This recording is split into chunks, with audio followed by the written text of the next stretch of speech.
Hello friends, स्वागत है आपका अपने यूट्यूब चैनल फिनप्लस टेक में।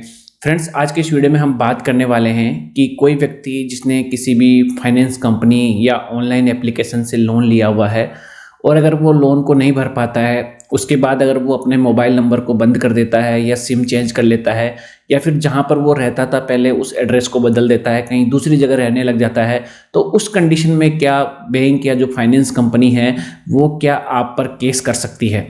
तो देखिए, आजकल बहुत सारे लोग इस चीज़ को लेकर परेशान हैं और बैंक की तो बात नहीं हो रही, क्योंकि बैंक तो क्या है कि पर्सनल लोन कम देता है। ज़्यादातर जो ऑनलाइन एप्लीकेशन होते हैं वही आपको पर्सनल लोन देते हैं, या फिर जो प्राइवेट बैंक होते हैं, छोटी फाइनेंस कंपनियां होती है, NBFC होती है, वही आपको पर्सनल लोन देती है। तो वो लोग जो है अपने रिकवरी एजेंटों के द्वारा आप लोगों को बहुत ही ज़्यादा परेशान करवाते हैं, आपके घर पे विजिट करवाते हैं, आपको बार बार कॉल करवाते हैं, आपके रिलेटिव्स को फ़ोन किया जाता है, क्योंकि आपकी जो मोबाइल एप्लीकेशन जो होती है लोन की, उसके द्वारा आपके मोबाइल्स के सारा जो कॉन्टैक्ट है वो कंपनी के पास चले जाते हैं और वो आपके सारे रिलेटिव को परेशान करके आपको परेशान करते हैं। तो फिर आपके दिमाग में ये आता होगा कि मैं अपना फ़ोन ही बंद कर लूँ, इस एप्लीकेशन को अनइंस्टॉल कर दूँ और मैं यहाँ जहाँ रहता हूँ, अगर आप किराए से रह रहे हैं तो आप नई जगह अपना एड्रेस चेंज करके किराए पर रह लूँ, ताकि आपकी जो सारी समस्या है वो सोल्व हो जाए। तो देखिए, मैं आपको क्लियर कर देना चाहता हूँ कि अगर आप मोबाइल नंबर बंद भी कर लेंगे और अगर आप एड्रेस भी चेंज कर लेंगे तो इसको लेकर तो आपके ऊपर कोई भी केस नहीं होगा। यानी ऐसा कोई कानून नहीं है कि आपके मोबाइल नंबर बदलने पर या फिर एड्रेस बदलने पर आपके ऊपर कोई कार्रवाई हो सकती है।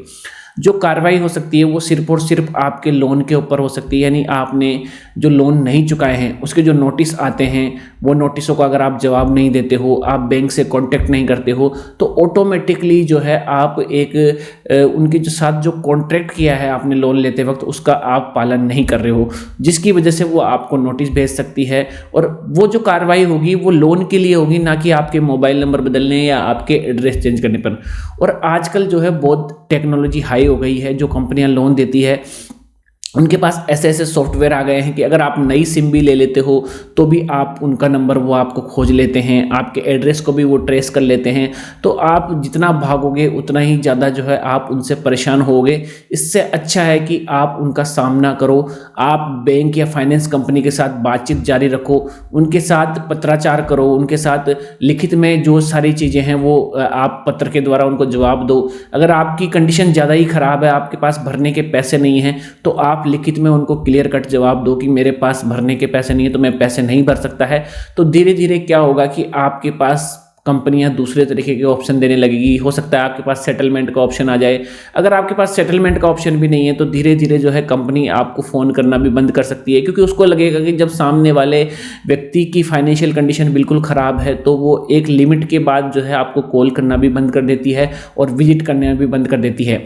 अगर आपको ऐसा लग रहा है कि जो रिकवरी एजेंट है वो आपके साथ गलत व्यवहार कर रहा है, गाली गलौज कर रहा है, आपको धमका रहा है, सुबह कब जल्दी आपके घर आ जाते हैं, रात को भी लेट को कभी भी घर आ जाते हैं, तो आप उसकी कंप्लेंट ज़रूर कीजिए, क्योंकि ये जो एजेंट इस तरीके से काम करते हैं वो एकदम इलीगल है। इसकी आप कंप्लेंट RBI में कीजिए। अगर आपको ज़्यादा ही परेशान किया जा रहा है, आपके रिश्तेदारों को फ़ोन किया जा रहा है, तो आप इसकी कंप्लेंट साइबर क्राइम में भी कर सकते हैं, क्योंकि आपकी परमिशन के बिना कोई भी आपके फ़ोन का एक्सेस नहीं ले सकता, आपके रिलेटिव्स को कॉल नहीं कर सकता। तो अगर कोई भी एजेंट वगैरह किसी भी कंपनी के रिकवरी एजेंट अगर ऐसी हरकत कर रहे हैं तो उसकी शिकायत आप RBI और साइबर क्राइम में ज़रूर करें। क्योंकि देखिए, लोन लिया है तो आपने कोई क्राइम नहीं किया है। क्राइम जब माना जाता है अगर आपने जो लोन लिया है उसमें आपने कोई फर्जी डॉक्यूमेंट सबमिट करे हों, यानी आपने वहाँ पर कोई गलत जानकारी देकर आपने लोन लिया हो, तो वो क्राइम की श्रेणी में आता है। तब जाकर तो आपके ऊपर वो बैंक FIR करवा सकता है और आपके खिलाफ जो है नोटिस भी निकाल सकता है, आपको पुलिस पकड़ के भी ले जा सकती है। तो वो काम आप कभी नहीं करें लाइफ में। जब भी लोन ले तो आप अपने ओरिजिनल डॉक्यूमेंट ही सबमिट करें, कुछ भी जानकारी नहीं छिपाएं। जो उस वक्त जो भी जानकारी आपकी है वो सारी जानकारी सही दें। बाद में जानकारी चेंज हो जाती है तो उसकी जवाबदारी के उसमें आपकी कोई गलती नहीं है, क्योंकि आपका एड्रेस चेंज हो सकता है, आपका मोबाइल चेंज हो सकता है, वो सारी चीज़ें चेंज हो सकती है। उसके लिए आप बिल्कुल भी जिम्मेदार नहीं हैं, उसके लिए आपको बिल्कुल भी परेशान होने की ज़रूरत नहीं है। तो फ्रेंड्स, उम्मीद है हमने जो आपको ये जानकारी दी वो आपको अच्छी लगी हो। अगर वीडियो अच्छी लगी तो वीडियो को लाइक कर दीजिए। अगर हमारे चैनल पर पहली बार आए हैं तो चैनल को सब्सक्राइब कर लीजिए। फिर से मिलते हैं नई वीडियो में, तब तक के लिए धन्यवाद।